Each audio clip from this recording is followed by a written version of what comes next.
Friends, I am Neha. हम लोग UP PCS R O 2021 का क्वेश्चन कर रहे हैं। कभी कभी यूपी पीसीएस आर ओ क्या करता है, एक दो क्वेश्चन प्री में कंप्यूटर का डाल देता है। तो यहाँ पे वही क्वेश्चन है कंप्यूटर का। इस बार के पेपर में नहीं आया था, लेकिन इसकी संभावना रहती है आने की, और मेंस में तो आता है। निम्नलिखित में से कौन सा वक्तव्य सही नहीं है? तो ईमेल का वो मतलब क्या होगा? Electronic mail. ईमेल करते नहीं हम लोग, ईमेल मतलब इलेक्ट्रॉनिक मेल। इलेक्ट्रॉनिक मेल को संदर्भित करता है। ये सब चीज़ें आसान है। अब जैसे www है, तो ये तो हम लोग बचपन से सुनते आ रहे हैं, वर्ल्ड वाइड वेब। www का मतलब है वर्ल्ड वाइड वेब। हम लोग www ये सर्च करते हैं गूगल पे, तो याद रखिएगा वर्ल्ड वाइड वेब। CPU, तो यहाँ क्वेश्चन में कंट्रोल प्रोसेसिंग यूनिट दे रखा है ना, बस यही गलत था, क्योंकि ये सेंट्रल प्रोसेसिंग यूनिट होगा। और ALU का फुल फॉर्म होगा अर्थमेटिक लॉजिक यूनिट। तो वही एक बहुत बेसिक क्वेश्चन पूछता है कंप्यूटर का। बस खाली ईमेल का पूछ लिया है, electronic mail, WW world wide web, और CPU सेंट्रल प्रोसेसिंग यूनिट, और ALU arithmetic logic unit. Arithmetic logic unit. दूसरा क्वेश्चन भी कंप्यूटर पे ही है। जैसे 1 बाइट बराबर कितना होता है? तो 1 बाइट बराबर 8 बिट्स होते हैं। ये क्वेश्चन कई बार मिला होगा। 1 बाइट बराबर कितना होता है? 1 बाइट बराबर 8 बिट्स होता है। 1 किलो बाइट बराबर 1024 बाइट। 1 किलो बाइट बराबर 1024 बाइट होता है। और 1 गीगा बाइट बराबर 1024 किलो बाइट नहीं होता है, बल्कि 1 गीगा बाइट बराबर 1024 मेगा बाइट होगा। बस यही चीज़ गलत है यहाँ पे। बाकी 1 टेराबाइट बराबर 1024 गीगा बाइट हो जाएगा। तो यहाँ पे देख लीजिए, जैसे 1 MB जो हम लोग के फ़ोन में होता नहीं, MB GB, तो 1 मेगाबाइट मतलब 1 MB बराबर होता है 1024 किलो बाइट। 1 बाइट बराबर होता है 8 बिट होता है। 1 KB बराबर 1024 बाइट्स होता है। और 1 GB बराबर यानी कि गीगाबाइट बराबर 1024 मेगाबाइट होता है। और 1 TB यानी कि टेराबाइट बराबर 1024 गीगाबाइट होता है। तो वही हम लोग 1 GB, जैसे 1 GB 1.5 GB किसी में मिलता है रिचार्ज में, तो 1 GB में कितना मेगाबाइट होता है? 1024 मेगाबाइट होता है। अगला इन्वायरमेंट का क्वेश्चन है, पर्यावरण से क्वेश्चन पूछा है कि मोनोक्लाइमेक्स एकल चरम सिद्धांत का प्रतिपादन किसने किया था? तो ये F.E. क्लेमेंट्स ने किया था। F.E. क्लेमेंट्स ने मोनोक्लाइमेक्स एकल चरम सिद्धांत का प्रतिपादन किया था। ये मोनोक्लाइमेक्स क्या होता है? ये जो किसी क्षेत्र के समुदाय के अनुक्रमण की जो सक्सेशन होता है, उसकी अंतिम अवस्था को बोलते हैं क्लाइमेक्स।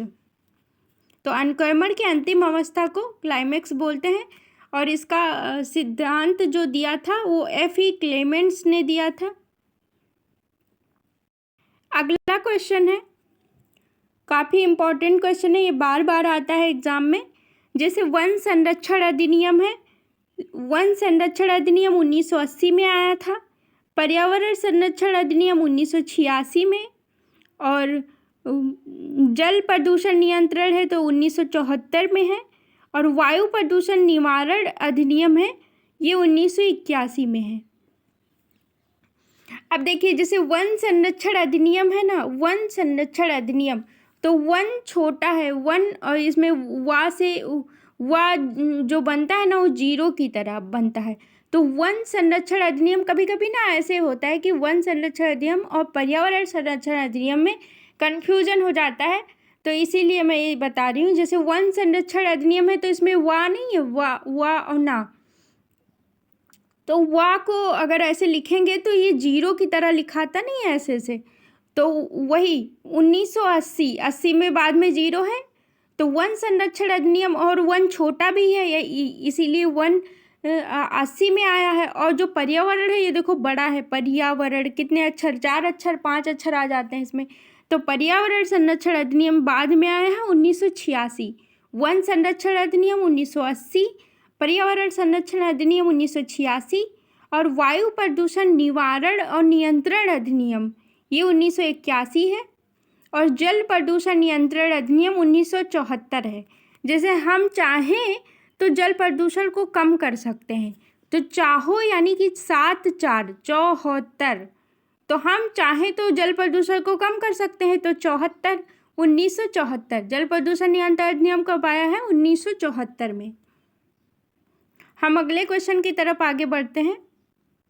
ये भी इन्वायरमेंट का ही क्वेश्चन है। नदी का जल प्रदूषण मापा जाता है, तो नदी का जल प्रदूषण कैसे मापा जाता है, क्या देख के मापा जाता है? तो जल में घुली ऑक्सीजन की मात्रा से जल प्रदूषण मापा जाता है।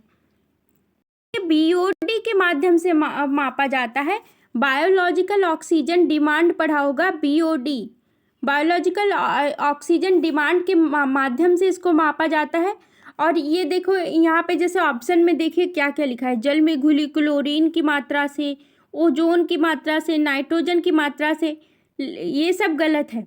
ऑक्सीजन की मात्रा से, जब क्या होता है, अगर ऑक्सीजन की मात्रा अधिक है तो जल प्रदूषण कम होगा।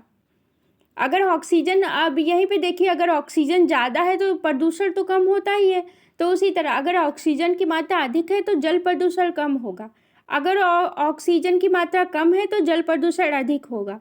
इसीलिए उसमें ना ऑक्सीजन की मात्रा को मापा जाता है। नदी के जल प्रदूषण जो है वो उसमें ऑक्सीजन की मात्रा को मापा जाता है और किस माध्यम से? बायोलॉजिकल ऑक्सीजन डिमांड, बीओडी के माध्यम से मापा जाता है।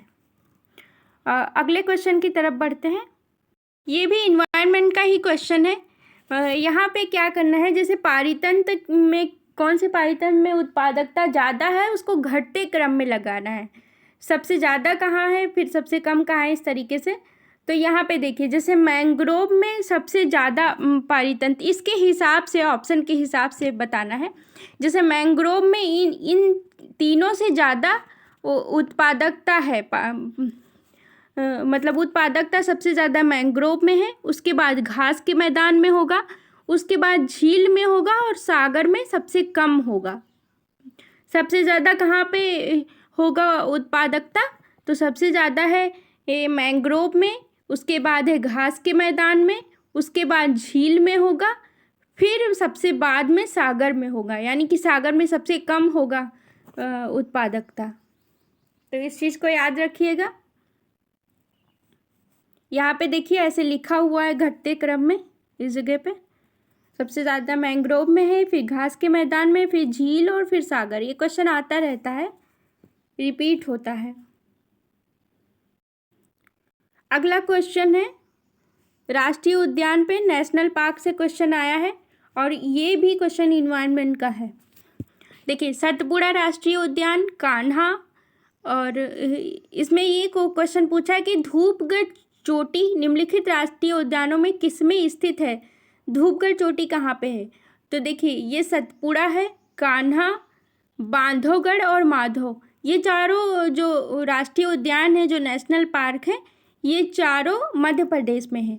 और जो ये सतपुड़ा है, सतपुड़ा के ऊपर धूपगढ़ चोटी स्थित है। जो सतपुड़ा नेशनल पार्क है इस पे धूपगढ़ चोटी है।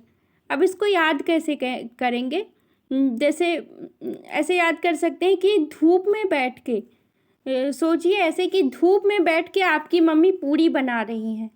तो धूप में बैठ के मम्मी पूड़ी बना रही हैं, तो धूप से धूपगढ़ और पूड़ी से सतपुड़ा, तो सतपुड़ा राष्ट्रीय उद्यान के ऊपर में धूपगढ़ चोटी है। यही क्वेश्चन था कि धूपगढ़ चोटी किस में स्थित है? तो सतपुड़ा राष्ट्रीय उद्यान में है। बाकी कान्हा नेशनल पार्क बांधवगढ़ और माधव राष्ट्रीय उद्यान ये भी मध्य प्रदेश में है और सतपुड़ा भी मध्य प्रदेश में है। और अगर ना याद हो कि सतपुड़ा मध्य प्रदेश में है तो मम्मी जो है मध्य में बैठ के पूड़ी बना रही थी धूप में, तो इसे याद रहेगा कि मध्य प्रदेश में है सतपुड़ा और धूपगढ़ चोटी उसमें है। इस तरीके से याद रहेगा। यहाँ पे देखिए काफ़ी इंपॉर्टेंट क्वेश्चन है, हॉट स्पॉट पे क्वेश्चन पूछा है। भारत में निम्नलिखित में से किसी एक जैव विविधता हॉट स्पॉट माना जाता है? तो पश्चिमी घाट को हॉट स्पॉट मानते हैं। देखिए हॉट स्पॉट कहते किसको हैं ये भी ध्यान रखना चाहिए। हॉट स्पॉट किसे बोलते हैं? जैसे यहाँ पे जातीय विविधता तो अधिक है ही है, जातीय विविधता अधिक है, स्थानीय जातियों की अधिकता ज़्यादा होती है, लेकिन साथ ही साथ जीव जातियों के अस्तित्व पर निरंतर खतरा भी बना रहता है, संकट बना रहता है इन पे। हॉट स्पॉट जो काफ़ी संवेदनशील होते हैं ये सब। तो हमारे यहाँ कौन कौन से हॉट स्पॉट हैं जहाँ सबसे ज़्यादा विविधता पाई जाती है? जैसे पश्चिमी घाट में है, और पश्चिमी घाट, हिमालय क्षेत्र, इंडो बर्मा क्षेत्र और सुडालैंड निकोबार द्वीप में मिलता है। इसको अगर मैप से देखें तो ज़्यादा ठीक रहेगा। यहाँ पे देखिए जैव विविधता हॉट स्पॉट कहाँ कहाँ पे है? हमारे यहाँ 4 जगह पे है। जैसे ये पश्चिमी घाट है, यहाँ सबसे ज़्यादा विविधता पाई जाती है। फिर यहाँ हिमालय क्षेत्र में, उत्तर हिमालय क्षेत्र में सबसे ज़्यादा विविधता पाई जाती है। पूर्वी हिमालय क्षेत्र में, और नहीं, ये म्यांमार के क्षेत्र में सुडालैंड बोलते हैं इसको, पूरा इंडो बर्मा जैव विविधता सुडालैंड ये पूरा सीमा पे स्थित है। बाकी जो है यहाँ पे इस जगह पे सबसे ज़्यादा अंडमान निकोबार में सबसे ज़्यादा जैव विविधता देखा जाता है। तो इस तरह हमारे यहाँ 4 जगह पर हॉट स्पॉट पाया जाता है। एक तो पश्चिमी घाट पे, हिमालय क्षेत्र पे, इंडो बर्मा क्षेत्र और सुडालैंड क्षेत्र। और ये हॉट स्पॉट शब्द सबसे पहले किसने दिया था? तो ये नॉर्मन मायर्स ने दिया था। अब इसको याद कैसे करें? जैसे बोलते नहीं माई हॉट स्पॉट, मेरा हॉट स्पॉट ऑन मत करो, तो माई से मायर्स, मायर्स माई हॉट स्पॉट। तो जो हॉट स्पॉट शब्द दिया था वो मायर्स ने 1988 में दिया था। इसको याद कर लीजिएगा, काफ़ी इम्पोर्टेंट क्वेश्चन था। अब हम लोग आगे बढ़ते हैं। देखिए एक क्वेश्चन आया है, निम्नलिखित में से किस वर्ष प्रयागराज उत्तर प्रदेश के किले पर अंग्रेजों का अधिकार स्थापित हुआ था? तो ये 1797 में हुआ था। कब हुआ था? 1797 में। ये जिसने यूपी स्पेशल बहुत अच्छे से पढ़ा होगा वही ये क्वेश्चन कर पाएगा। कि एक बार फिर से देख लीजिए, प्रयागराज उत्तर प्रदेश के किले पर अंग्रेजों का अधिकार स्थापित हुआ था तो 1797 में हुआ था। अगला क्वेश्चन है कि ये उक्ति जो है ये किसने कहा था? जा दिन जन्म भयो का धरती धसी अढ़ाई हाथ। इस लोकोक्ति का जो संबंध है उत्तर प्रदेश की किस ऐतिहासिक विभूति से है? ये क्वेश्चन है। तो ये आल्हा से है। ये जो लोकोक्ति का संबंध है ये आल्हा से है। और एक घटनाचक्र में एक क्वेश्चन और आया था कि आल्हा और उदल जो छोटे भाई थे दोनों, तो इनका संबंध कहाँ से था? तो आल्हा उदल का संबंध महोबा से था। महोबा वो जो बुंदेलखंड क्षेत्र में है, अभी वर्तमान में महोबा है। तो आल्हा उदल का संबंध महोबा से है। और ये जो लोकोक्ति है इसका संबंध भी आल्हा से है। जा दिन जन्म भयो धरती धसी अढ़ाई हाथ, ये चीज़। देखिए यहाँ पे क्वेश्चन पूछा है कि निम्नलिखित में से कौन सी नदी उत्तर प्रदेश राज्य से प्रवाहित नहीं होती है? तो इसमें ऑप्शन के हिसाब से जैसे सोन नदी है, हिंडन, गंडक और शारदा नदी। वैसे ये 3 तो ज़्यादा है, लेकिन गंडक नदी जो है ये भी हल्का फुल्का प्रवाहित होती है, लेकिन ये कम होती है शायद, इसीलिए आयोग ने ऐसा क्वेश्चन पूछा था। क्योंकि ये महाराजगंज और कुशीनगर ज़िले से सीमा बनाती हुई जाती है, बिहार राज्य से सीमा बनाती हुई पटना में जाती है, तो इसीलिए ऐसा क्वेश्चन पूछा होगा। तो इसका आंसर है, कौन सी नदी उत्तर प्रदेश राज्य में प्रवाहित नहीं होती है? तो इसका आंसर है गंडक नदी।